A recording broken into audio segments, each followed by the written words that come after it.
I'm Melanie Sayward, and you are tuning in to The Pink Elephant.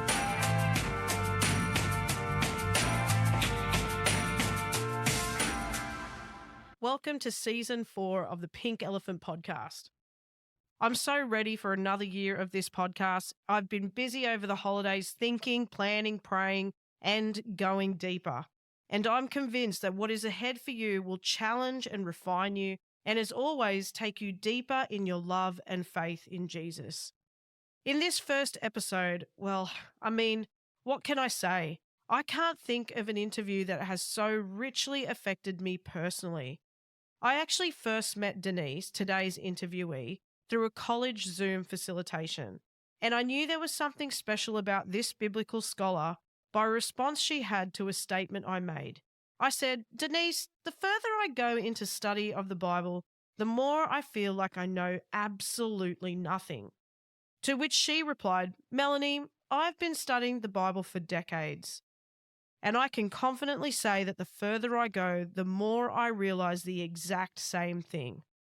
I'm not sure if she even remembers that conversation, but what an utterly brilliant response.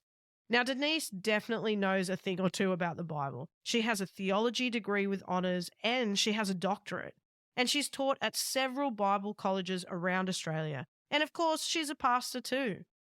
But what I loved about her response was her humility, and it shows in the way she approaches the Bible. This interview is truly exceptional. I'm not sure if it's been edited out, but there were so many times in this interview that I said, "Wait, Denise, can you go back to the thing you just said?" I was literally hanging on every word, taking plenty of my own notes. So listeners, here is the interview where Denise takes us on a journey through her exploration of the book of Luke, the subject of her thesis, which was the references and uses of the word righteous in the book of Luke. Well, hi, Denise. It's so great to have you on the podcast. I'm really excited about all the stuff that you're going to share with us today. I would love it because there's a good chance that our listeners may have no idea about who you are. So I'd love it if you could just, in a nutshell, give us a few things about you that describes you as a person. Sure, Melanie. And I'm actually really excited to be on the podcast too. Former student. Great to see you doing stuff. So, yeah, who am I? I guess I'm all sorts of things, but for the purposes of this podcast, I'm a biblical scholar. So I've got a PhD in religious studies from University of Queensland. And while I was there, I did my thesis on the Gospel of Luke. And by the time I finished it, which was 4 years, I still wasn't sick of it. And I regard that as the measure of success. If you're not sick of your topic by the end of it. Well, that's good. Yeah. So I did that because I guess I've always been fascinated with the Bible since I was like a teenager, I guess. And especially the parts that are written in the form of narrative. So I love the Gospels. Like, that's my sweet spot. You probably know that, having been a student. So I'm a biblical scholar, but I'm also a part-time pastor of a church. So I'm also very interested in how the Bible intersects with life and how there's not much use if the Bible's just a object of academic study. So in my role as pastor, I'm thinking every day about how it relates to people, the impact that it makes in people's lives. So yeah, I'm a biblical scholar, I'm a pastor, and then family's super important to me as well. I've been married to Andrew for 34 years. We have 2 adult sons that I'm immensely proud of. And both of those got married this year. It's been a big year. Yes, it has been. So I'm suddenly a mother-in-law, and I'm working out how to do that now. I'm mother-in-law to 2 lovely young women.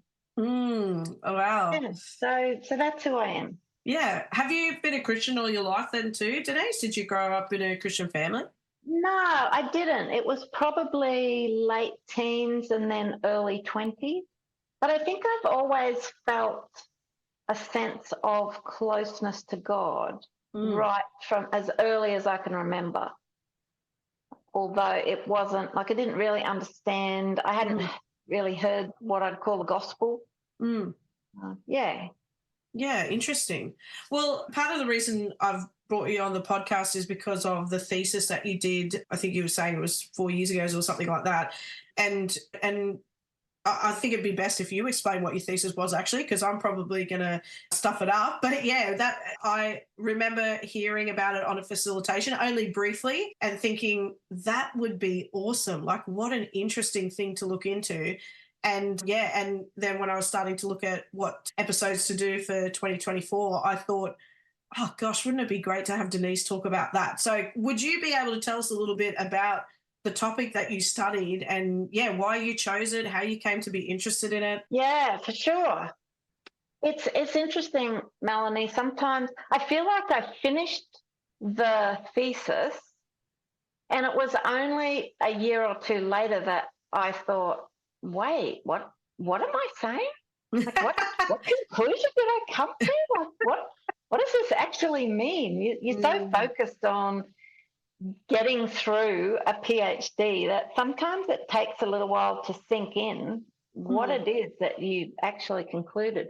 But yeah, I got interested in this topic about what it means to be righteous, and particularly in the Gospel of Luke. I love the Gospel of Luke because I love a good story, and the story that Luke tells about Jesus is just fascinating.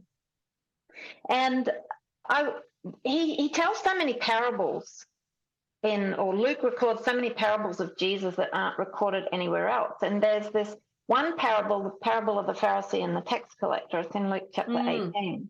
Yes. And at the very end of that parable, Jesus says that the tax collector went home righteous, or sometimes the word used is justified. The tax collector went home righteous rather than the Pharisee. I started thinking about that, and I thought, what did it mean that the tax collector went home righteous? Like, is that saying something about the status of the tax collector, that what status he now has before God? Like he'd been declared righteous or made righteous? And if so, like on what basis was that? Because when we start to talk about what it means to be righteous, we would probably talk about faith in Jesus. Yes. But this is a parable. Jesus hasn't died yet. He tells this parable, this story, and he's making a point. Well, what point is he making? He didn't say, and then the tax collector had faith in me and went home righteous or went home justified. So like, what is the point? And actually, it's probably important to give a little side note here. In English, we have two different word roots. We use the word righteous as an adjective and sometimes as a noun, so the righteous ones. But when it comes to the verb, we don't say God righteous me. We say God justified me. So they're two different words, right? Righteous and justified. But in Greek, both of those words come from one root. So the noun and the adjective is dikaios, and the verb is dikaio. So when we're reading the story of Luke in English, we might not see the connection when the word justified is used and the word righteous is used. But in the Greek, they come from the same root. A little bit like the word love, I guess. Like we use love as a noun, but we also use it as a verb. I have love in my heart, or I can love someone. So we can see the connection between those two. So yeah, that little side note. Yeah. So really for you, it all started with that one parable. Yeah, absolutely. Yeah, right. How interesting. Yeah. So is Luke known to like refer to righteousness a lot? Like what's known about Luke? I read some stuff about Paul's use of righteousness in the New Testament when I was preparing for this podcast. But is it unique in Luke? Yeah. So that's what's been interesting about the thesis is Paul's the one who's most known for talking about being righteous or being justified or righteousness or any of that language. But Luke's been a bit overlooked. So Luke is doing something completely different than Paul. And one of the ways that that's obvious is the way that they both talk about sin. So Paul talks a lot about sin. Mm-hmm. Sometimes he talks about sinners. And I looked it up before this podcast, Melanie, and Paul mentions the word sinners 8 times, but he talks about sin over 50 times. So he's really interested in sin. And he's very insistent that all humans have been tainted by sin. And so in Paul's mind, we're all sinners, which makes total sense. And we need something to happen to make us righteous. Yeah. In other words, to make us right with God or restore a right relationship with God. And that something is Jesus. So that's Paul. But Luke is doing something very different. Not everyone is a sinner in Luke. Yes. There's a specific group of people that Luke calls sinners, and Jesus keeps getting into trouble for hanging out with them. And there are other people in Luke's gospel who are labelled as righteous. And specifically, if you think about the birth narrative in Luke, he starts with Zechariah and Elizabeth. He doesn't start with Mary. Yes. And Zechariah and Elizabeth are labelled as righteous. These are 2 righteous people. And at the other end of the story, you've got Joseph of Arimathea, who is also righteous. And when I point that out to people, they have a really hard time with that, because how can Luke say that these people are righteous? Like, nobody's righteous. You can only be righteous with faith in Jesus. But that's because they're reading Luke through their Paul glasses. You come with all of this theology that you've gotten from Paul, and then you go to Luke. You're reading it the wrong way. You're reading it with Paul's theology in mind. But yeah, Luke's doing something different, and that's most clearly seen by the way that Luke has these sinners, and not everyone is a sinner, and some people are righteous. So the thesis was sort of unpacking some of that. Yeah, that's actually very interesting. And I think if you just read the Bible, you probably wouldn't think about those kind of nuances between the text within it. So explain your process to us. Like how did you actually go about your thesis? What were you looking for when you started on the outset there? Yeah, okay. So I started with that parable, and I got a bit intrigued about this whole topic. So then I thought, well, how does one find out this stuff? And I just started reading Luke really closely. And I read it from beginning to end, because stories are supposed to be read from beginning to end. And by saying it's a story, I'm not insinuating it's fiction, but the way that Luke is telling us about Jesus, he does it in a story, and stories have a beginning, a middle, and an end. And they're supposed to be read from the beginning, rather than skipping all over the place like we often do when we read a gospel. Yeah. So I actually sat down and translated the whole of Luke, because, as you know, translating is an excellent way to just slow down and notice things. And one of the things that I noticed when I did that is that Pharisees, tax collectors, and or sinners, they kind of go together in Luke. Pharisees, tax collectors, and language about being righteous often went together in Luke. And so I wondered why that was. Like, why is Luke putting tax collectors and sinners on one side of an equation and Pharisees on the other? So he does it in Levi's banquet. I don't know if you remember that story, where there's these Pharisees complain about Jesus eating with sinners. Yes. Because Levi is a tax collector. And then Levi throws this banquet for Jesus and invites all his mates along. And the Pharisees get very upset because Jesus is eating with sinners, and you shouldn't be doing that. And Jesus says, well, I haven't come to call the righteous, but sinners. There's also Luke 15, those parables about lost things. There's lost sheep, there's lost coins, there's lost sons. There's Pharisees, there's sinners. People are upset with Jesus because he's eating with sinners. And there's language about being righteous. and then, of course, there's this parable of the Pharisee and the tax collector. Another place is in Luke 7, Mm-hmm. and it's in 29 to 30. I've got it here. Mm-hmm. It says, now, all the people who heard this, this is like a little narrative aside. A narrative aside is when a narrator sort of steps into the story and gives some direction to the reader about how they should understand this bit. And so Luke kind of steps in and he says, now, all the people who heard this, even the tax collectors, proved God right, or you could say justified God, it's either way, proved God right because they had been baptized with John's baptism. However, the Pharisees and experts in the religious law rejected God's purpose for themselves because they'd not been baptized by John. And so what seems to be happening in this narrative aside is that Luke is setting up tax collectors who justify God or prove God to be right on one side of this equation, and Pharisees who reject God's plan on the other side.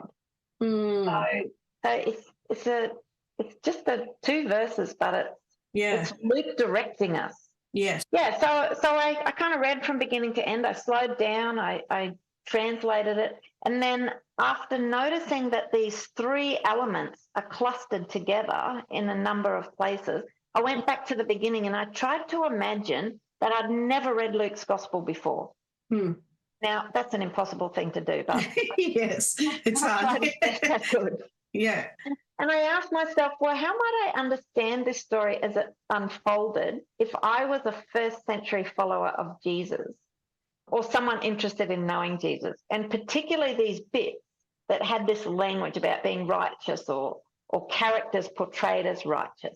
And I paid really close attention to the sequence or the plot because what you read at the beginning of a story impacts how you see things, like how you understand later parts of the story. So that was kind of my process. It was a very, very literary process. Yes, of course.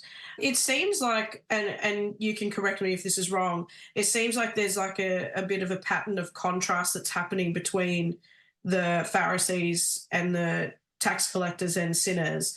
And so what would you say is the most significant contrast being made between these kind of two characters? Yeah, okay. So it's kind of like Luke setting up these two categories of people. But then he sets them up and then he kind of messes with them. So really early in the story, there's 5 different people who are either labeled as righteous, like that word is actually there, or they're very obviously portrayed as righteous because of the things that they're doing. Sometimes authors show rather than tell, right? And would you say that that would be consistent with how the Old Testament often talks about righteousness as well? Am I veering? Yeah, a little bit. That is one of the traits, actually, of the righteous characters. So you've got Zechariah and Elizabeth, and in Luke chapter 1, the way that they're described is, this is right at the very beginning, there's a priest named Zechariah, and he had a wife named Elizabeth. They were both righteous in the sight of God. And then he goes on, following all the commandments and ordinances of the Lord blamelessly. So you see how that he almost defines what being righteous means. It means following the commandments and ordinances of the Lord blamelessly. So that then, this idea of being a Torah, Jewish law, obeying Torah, that gets connected here with what it means to be righteous.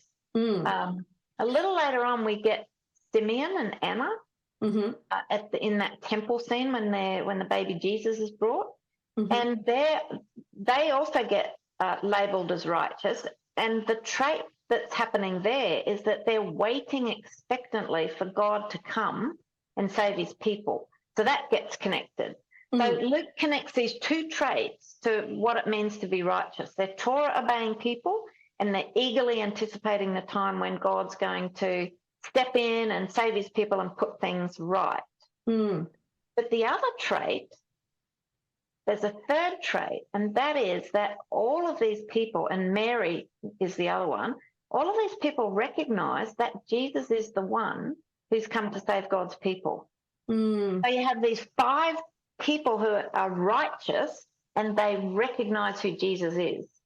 So people who are righteous recognize who Jesus is. And not just one of them, not 2, not 3, there's 5 people. So now we know what righteous people look like. Yeah. So we move further on in the narrative, and we get to the first sinner. Any idea who that might be? It's Peter. Right. So the first time we meet Peter is in Luke 5, and it's this is the fishing incident. There's this miraculous catch of fish. Yes. Peter's out in the boat with Jesus, and he's just gobsmacked, as you would be. And he just sort of looks at Jesus and just falls to his knees, and he says, "Depart from me, for I am a sinful man." Right.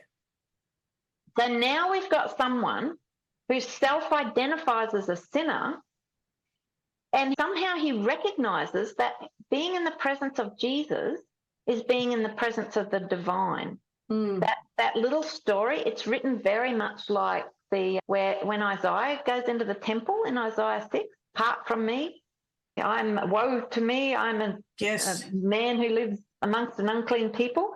So it's a little bit of a surprise that this sinful man recognizes Jesus and recognizes Jesus' mission, because up until now it's only been the righteous ones who've recognized Jesus. So it's a little twist, in the story. The next thing that happens is you get to the Pharisees not long after we meet Peter. And the scene there is in the story of Jesus healing the paralyzed man, the guy that his friends lowered him through the roof. Yes. And Jesus says he forgives the man's sin. And the Pharisees are just outraged. And they say, who is this who speaks blasphemy?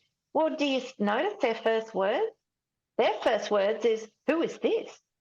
They're not recognizing who Jesus is. And so we've come from the beginning of Luke's gospel, and we're going, well, hang on a minute. Wouldn't the Pharisees be the righteous ones? Like, aren't they the ones who they're so enthusiastic about obeying God's laws? Like, how come they're not recognizing Jesus? Because righteous people recognize Jesus through this story. So the way that the story unfolds actually raises these questions. We're expecting the righteous ones to recognize Jesus, and then suddenly a sinner does.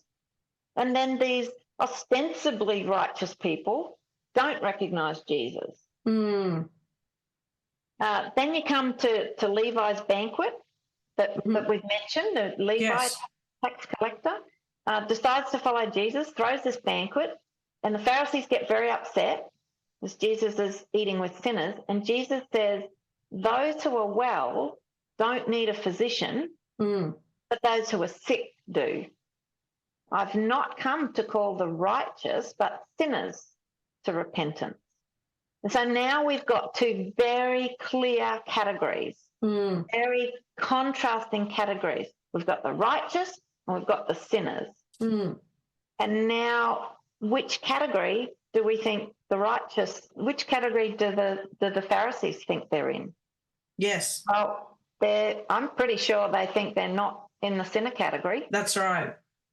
But there's this irony here. Luke does a lot of irony. He loves irony. So now we're starting to get this uncertainty about who's actually belongs in which category.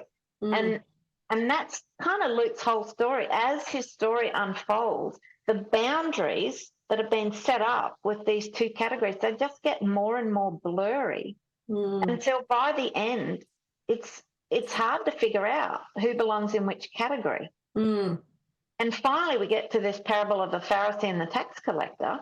And it's the tax collector, the sinner, who we discover is in the category of the righteous. He's the one who goes home righteous rather than the Pharisee. So the categories have been, if not completely overturned, they're certainly not clearly defined anymore. Yes. It's kind of like the boundaries have broken down. Mm. It seems Does like it was that a make sense? yeah, it absolutely does. It seems like it's been a very intentional theme in the book of Luke, which in all Yeah. honesty, I probably did not think that before. No, and I wouldn't have either, but it was when I translated it in the Greek, and I've actually got a whole chapter in the book which nobody but Greek people want to read. It's all about the Greek and this language in the Greek and how you can show from the Greek usage that this is an intentional literary theme. Like it's used in a narrative aside. It's used way more than any of the other Gospels use it. Joseph of Arimathea, for example, is only called righteous in Luke's Gospel. He appears in the other Gospels, but that terminology isn't connected. And that Levi's banquet thing, that's what people call a programmatic statement that Jesus makes. I've not come to call the righteous, but sinners. Like, okay, here's what I'm doing. I'm calling sinners. This is what I'm here for. And of course, the climactic scene. Yeah, can I talk about Jesus? Yes, absolutely. Yes, I think that was my next question anyway. So yes, let's go for it. Yeah, so Jesus is portrayed in a very interesting way in Luke, and I argue in the thesis that Jesus is portrayed as both sinner and righteous. So he intentionally places himself in the category of sinner. And as you go through Luke's gospel, you can see this. He gets accused in Luke of being a glutton and a drunk. He's a friend of sinners, and that's not a compliment. It's an accusation. So is that what that would be likely to mean? Like when they say friend of sinners, it's like it's implied that it's like a glutton and a drunk. Well, the word glutton and drunk are actually there. I'm trying to think. I think that might be in Luke chapter 7, early in Luke chapter 7. Does it get translated that way in English as well? Yeah. I'm pretty sure. It feels like I've been breezing over that. Oh, you didn't know Jesus was a drunk, huh? No, I didn't know he got he gets accused of being a drunk. Yeah. Funny how you've read the Gospels so many times and you're just like... Yeah. It's in Luke 7:33. Okay. I've got my Bible in front of me, so I'm just having a quick look. It's right after that narrative aside that I was talking about. Oh, it is. So 34. Yeah. So Luke 7:34 says, the Son of Man has come eating and drinking, and you say, look at him, a glutton and a drunkard, a friend of tax collectors and sinners. There you go. Yeah, so that's the accusation that people are throwing at him. And Jesus, he's not adverse, really. He's kind of happy to be a friend of sinners. Yeah, so he gets accused of this. He hangs out with sinners. And then think about how his life ends. He's executed as a criminal. Yes. There's a very interesting verse in Luke 23. You'll be interested in this because there's a little textual variant, and I'm sure that you're interested in textual variants now. I am. So in Luke 23, verse 32, it says, two other evildoers, or your translation might say criminals, but it's literally evildoers. Two other evildoers were also led away to be executed with him.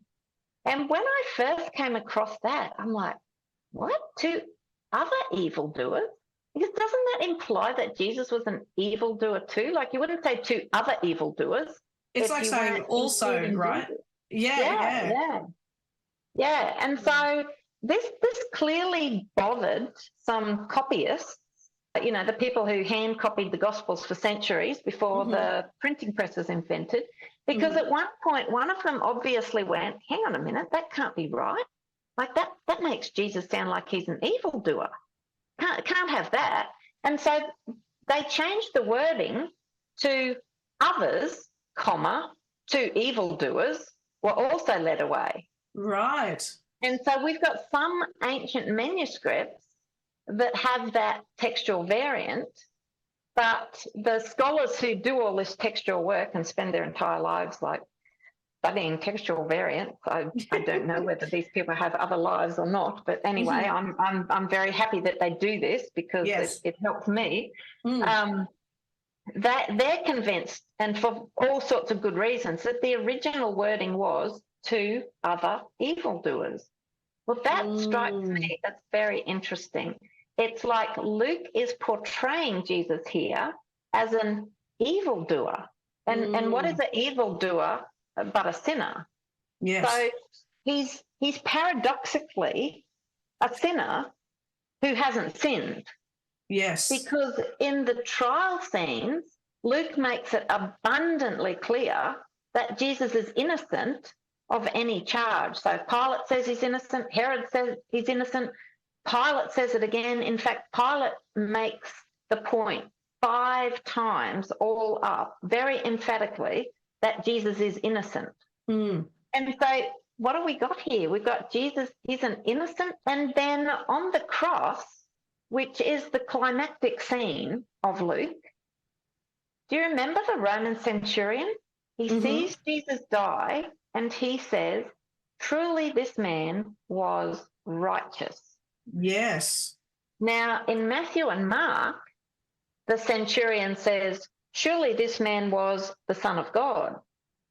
But the way that Luke relates this, Luke's centurion says, truly this man was righteous. Oftentimes it gets translated as innocent, and that's a very valid translation, but it just obscures the theme of this righteous theme that runs all the way through Luke when you translate it as innocent. I think actually righteous is a better translation. Not that it doesn't mean innocent, it does, but there's something going on here. Yes, yeah. This righteous man who is in the same category as an evildoer. So Jesus dies as a righteous sinner, and we're trying to get our heads around that. And so I think what's happening is that Luke is making it clear that Jesus is choosing to be in solidarity with sinners. Yes. And so much so that he's willing to die as a member of that category. He's willing to die being known as a criminal, as an evildoer. And yet there's this key declaration from the centurion, truly, and that Greek word means in reality or in truth or in as a matter of fact, this man was righteous. Yeah. And at that point, all these categories sort of collapse, like who is a sinner and who is righteous? One of the evildoers on the cross beside Jesus recognizes Jesus. It's only in Luke that the 2 people who are executed with Jesus, they have a conversation. That's not in the other Gospels. There's 2 criminals in the other Gospels, but this conversation doesn't get recorded. And so one of the evildoers, one of the criminals, like all of the other sinners in Luke, recognizes who Jesus is. Jesus tells him, today you will be with me in paradise. Well, paradise in first century Jewish thinking is the dwelling place of the righteous. Yeah, wow. Oh my gosh, I'm a bit blown away by this. Yeah. Is that, I mean, I'm trying to distill 200 pages. Oh, no, I think you've done a brilliant job. My question is, I wrote this down because I didn't want to forget. When you were talking about the scene with Peter, the first time when the word sinner comes into play, I presume this would have been recognisable to the original hearers of this, that there is this distinction going on, right? Because for us, we read it and the average person reads this and doesn't realise that this is such a significant theme that's going on, and this a deliberate effort of Luke to intentionally contrast and then make some kind of point out of this, especially through the life of Jesus. But you obviously read it as though you were trying to be an early listener or original listener. I'm trying to put myself in that situation, because Luke is also known to be the one that was written to Gentiles, and he himself was likely a Gentile and, walked with Paul is what I understand the sort of background. But can you talk about that? Like what the significance of that message and the sudden interruption of this word sinner, like what would that have been like for the early listeners from what you can imagine? Are you asking what the term sinner might have meant to an early audience? Yeah, quite possibly. I think that's what I'm trying to say. Yeah. Okay. Yeah, that's a really hard question, actually, because as Gentiles, would they have been referred to as sinners? Well, that's the thing. Somebody needs to do another PhD on who exactly are the sinners. And actually, there has been some scholarship on this, but again, you read Luke and you skip over this, but you start thinking about this. Like, I see, I don't know, I drove home and I go past a bunch of tradies working on a house, and I go, oh, there's some carpenters. Well, there's a plumber. There's an electrician, right? But do I see somebody walking down the street and go, oh, there's a sinner? Like, who are the sinners? What is the identity of these sinners? Different people have different views. Some people say they are people who were not able to keep Torah because of their life situation. Maybe because it does. Then you've got this connection with the tax collectors. Like, tax collectors and sinners always go together. And the tax collectors were hated because, well, a couple of reasons. One, they kind of collaborated with the Romans. So, you know, they're betrayers, right, of their own people. But they're also handling dirty Gentile money, and that makes them unclean. So, you know, why did the two get put together? Nobody knows 100%. What's interesting is that in the Old Testament, and particularly in the Psalms, sinners are always contrasted. Like, sinners in the Psalms, they're almost like I don't quite want to say literary construct, because it's not quite that, but you know, it's this sort of amorphous group. Like, you don't recognize them just by looking at them. But in the Psalms, they're contrasted with the righteous. And so I think in Jewish, and there's debate over who is the first audience. I'm not sure that Luke was written to the Gentiles. I'm pretty sure that it was read by Gentiles, but it's so a continuation of the story of the Old Testament. It's a very Jewish document. You know, whoever its audience was from. So yeah, I'm not sure I've answered your question, except to say that, I mean, do we do it? Do we categorize people and go, oh, they're the sinners? Absolutely. Like, we may not do it so verbally, but I think, like, the Christian community is often labeling internally who they think is a sinner and who they think is righteous, and what a righteous person looks like. It's a slightly nuanced way now to what it would have been defined in, you know, in the Old Testament. And I even think the different flavors of denominations even look at it differently, you know, like within Pentecostalism, which is probably the tradition I'm more familiar with, it's, you know, someone who's, you know, speaks the word of God, and they have those prophetic utterances and all that kind of stuff. And then it can veer into authority, and it can veer into, you know, someone who's really powerful and passionate, and that's what faith is, and that's what righteous is. Whereas some of the traditions I've probably been more associated with outside of that, I don't know what you would call it. I suppose they call it mainstream or something like that. Sometimes even, you know, the thoughtfulness, the, you know, speaking softly and calmness, and it can even then veer pious, like pious. Yes, it's more pious, and it even goes into false humility if you're not careful, right? So there's these extremes. But we or reading your Bible every day. Like, I think there's another one. Like, they're righteous. Yep, they read their Bible every day. They pray every day for an hour, and then, you know, there's these little signs that we look for to determine who is righteous. So do you see Do you see the significance then Yes, of this I think to so. everyday life? I do. Yeah. I'd love it for you to unpack that more. Like, what are the practical implications of this for our Christian society today? Because the message is still relevant. Absolutely. And I think I wrote my thesis, took me 4 years to do it. And I've been reflecting on it ever since. I finished that in 2018. It's taken me about 4 years to unpack, like, what does this mean? I did this text-based thing, but what practical implications does it have? It makes me personally very wary of setting up categories and judging who is in the category of the righteous and who is in the category of the sinner.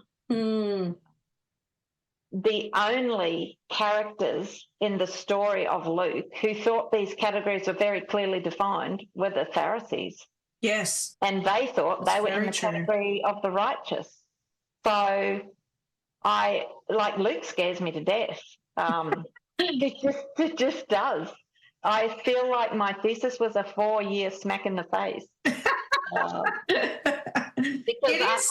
I don't want to be a Pharisee, but I see that in myself. I don't know if I was reading Luke or if Luke was reading me. Yeah, wow.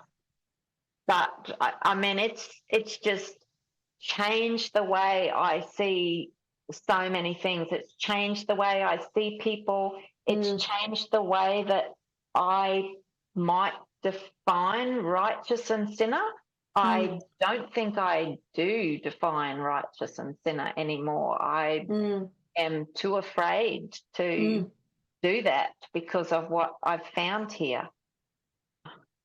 Yeah, yes, it's so not clear cut. Like and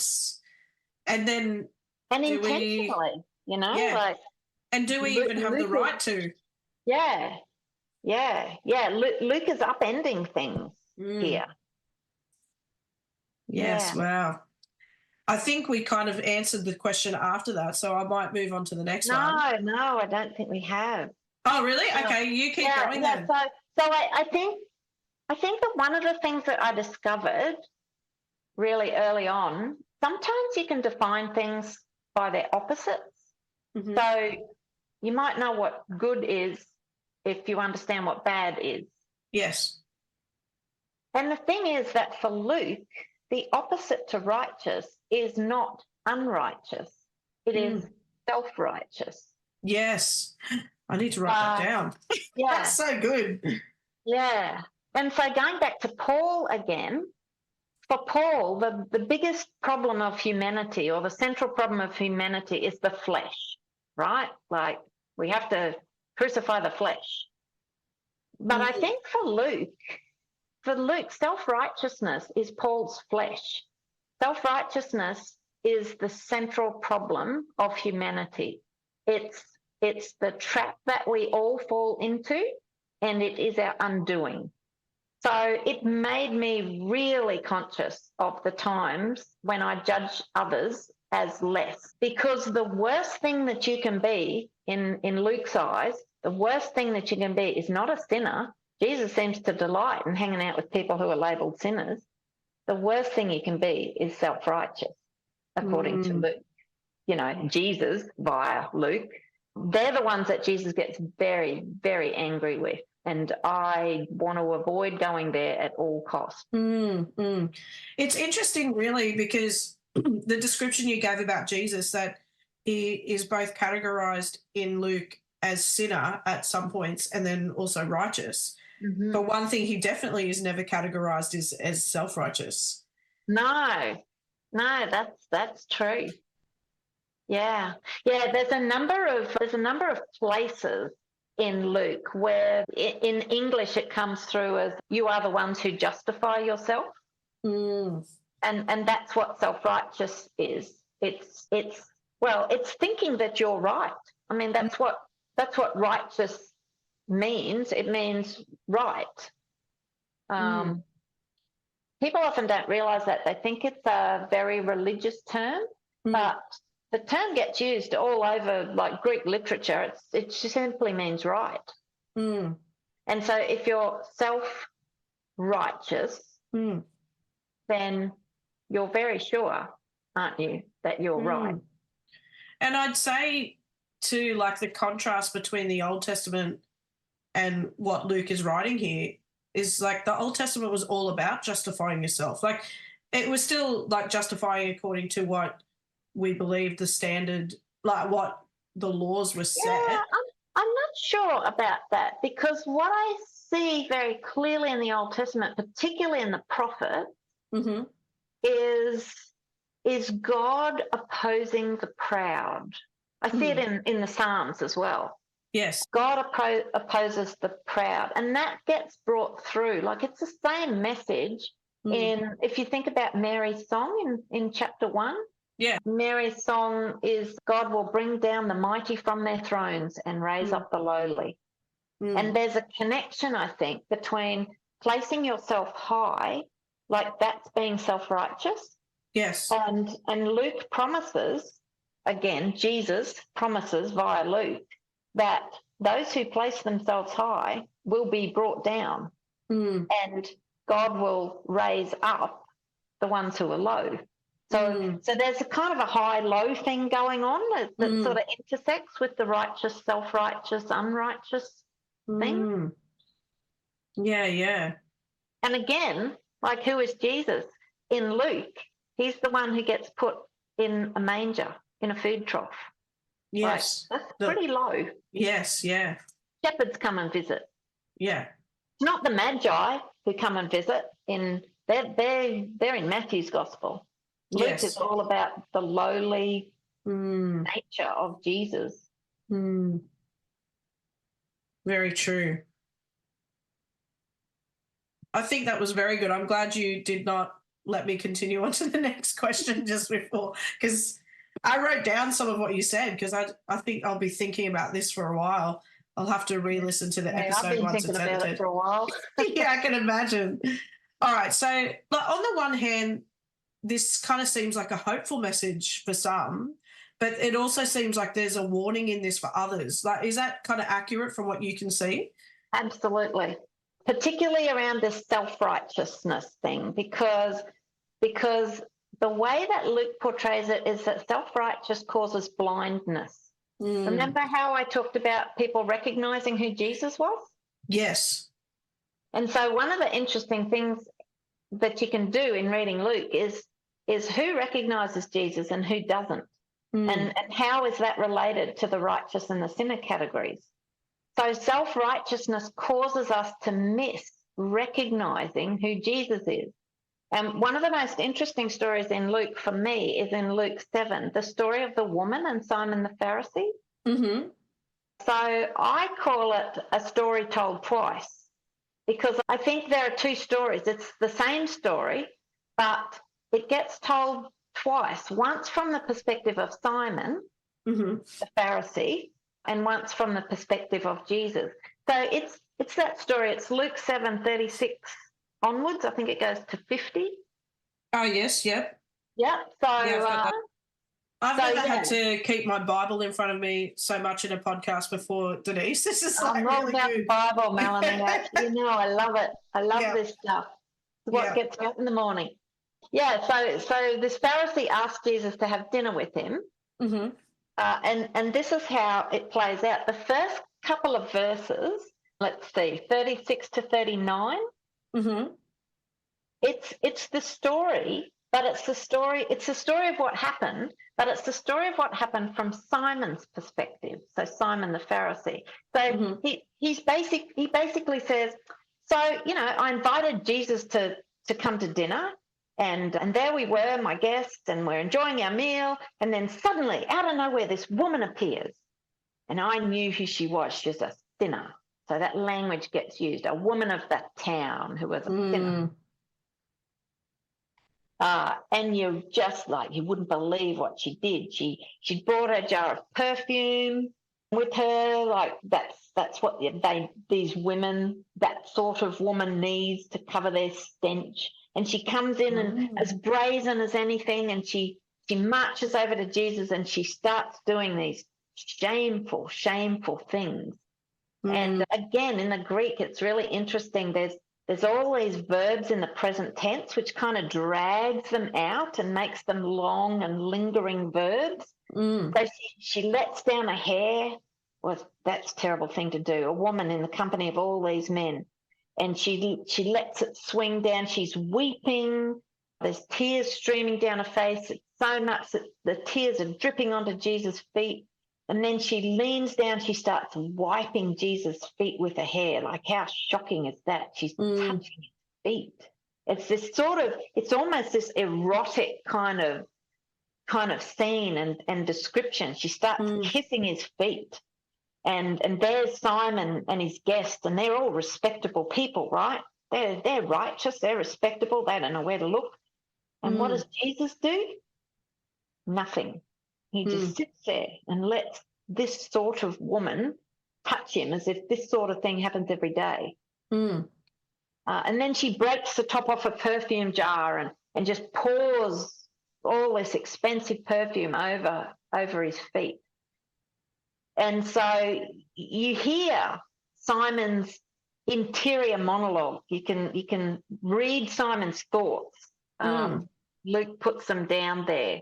Simon said to himself, if this man were a prophet, he would know who and what sort of woman this is who is touching him, that she's a sinner. So he misjudges Jesus. But that's how Simon sees what's happened. But if you go to the end of that story, so around verse 44, so we've got this little mini parable in the middle, but then we get Jesus' version of what happened. And so Jesus' version is something like this. So Simon invited me to dinner, and I accepted his kind invitation, but when I arrived, he just ignored me. He's this terrible host. Nobody came to wash my feet. Simon didn't even give me any water so I could wash my own feet. He didn't give me a kiss of greeting.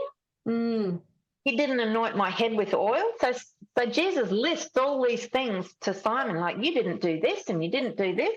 But then this woman showed up out of nowhere, and she turned out to be this incredible host because she didn't just provide water to wash his feet.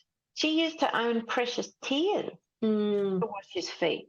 And she dried his feet, not with some dirty old towel, but with her own hair. And she didn't just give me a kiss of greeting. She kissed my feet. And then she anointed me, not just with an ordinary old, bit of olive oil, but she used this lavish perfume. And so in Jesus' eyes, Jesus sees this generous host who is far more generous, actually shows up Simon. And so we find out in Jesus' version of the story that Simon was actually a terrible host. And the turning point of this story is somewhere in the middle there. In 44, Jesus tells this parable about these two debtors. And then it says, turning towards the woman, he said to Simon, do you see this woman? And that's really the hinge. Do you see this woman? Because Simon thought that he could see her. He saw her actions. He saw her washing Jesus' feet. And he judged who she was. He misinterpreted her actions as the actions of a sinner. And here's the really scary thing. Because he misjudged her, he misjudged Jesus. You see how that works out? I thought he was a prophet, but he can't be a prophet or he wouldn't let this woman touch him. So his self-righteousness, his judgment of the woman causes him to misjudge Jesus. Yeah. So he fails to see who Jesus is because he fails to see who the woman is.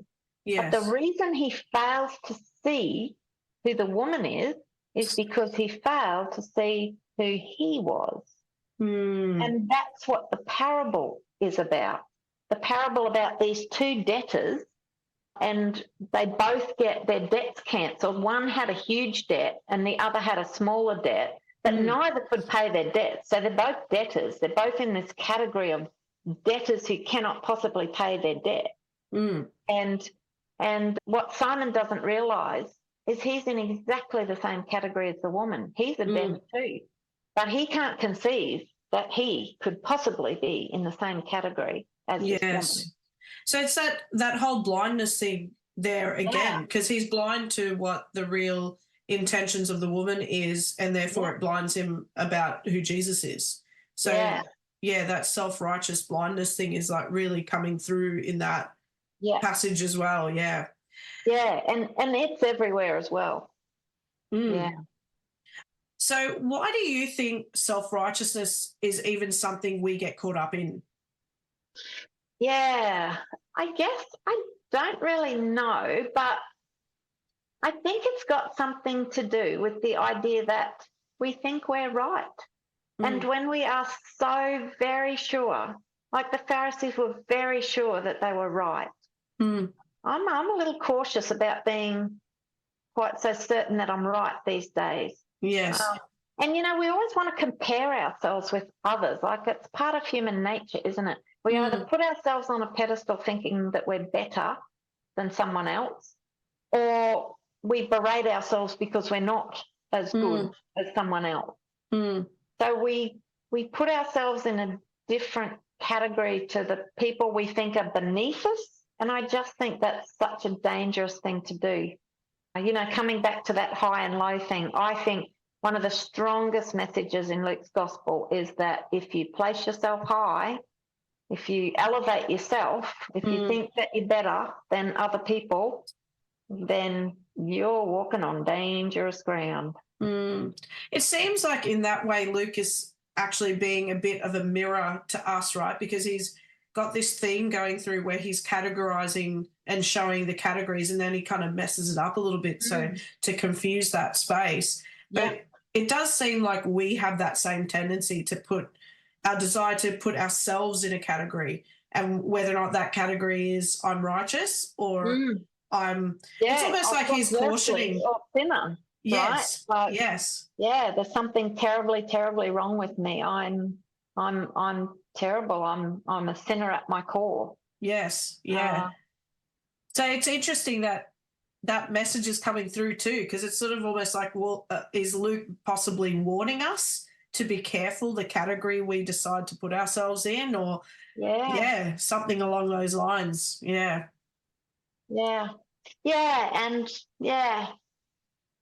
there's something about the solidarity of Jesus with those. Every single sinner in quotes, flocks to Jesus. They just flock to him. They welcome him, and he welcomes them. I had to decide on a book dedication when I got my thesis published.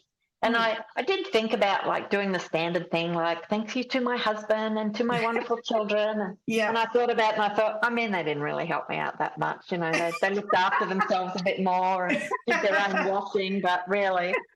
So in the end, I dedicated my book to all those who have ever been labelled sinners by the righteous. And I think that book dedication sums up what I found in Luke. That's awesome and so fitting. Yes. And probably a good point for us to bring this to a close then. I've thoroughly enjoyed just talking with you in general. So yes, and I so appreciate what you have studied and trying to summarize what you dedicated your life to for several years into 45-minute to an hour podcast. Could not be more challenging, I'm sure, but I absolutely am confident that people got a lot out of that. And so would love to hear people's feedback too. I'm sure Denise would love to hear what you guys got out of that. But thank you so much, Denise, for being on the podcast. Absolute pleasure, Melanie. Thanks for listening to this episode of The Pink Elephant. You can follow me on Instagram, Facebook, or you can check out my resources on my website, meljsayward.com.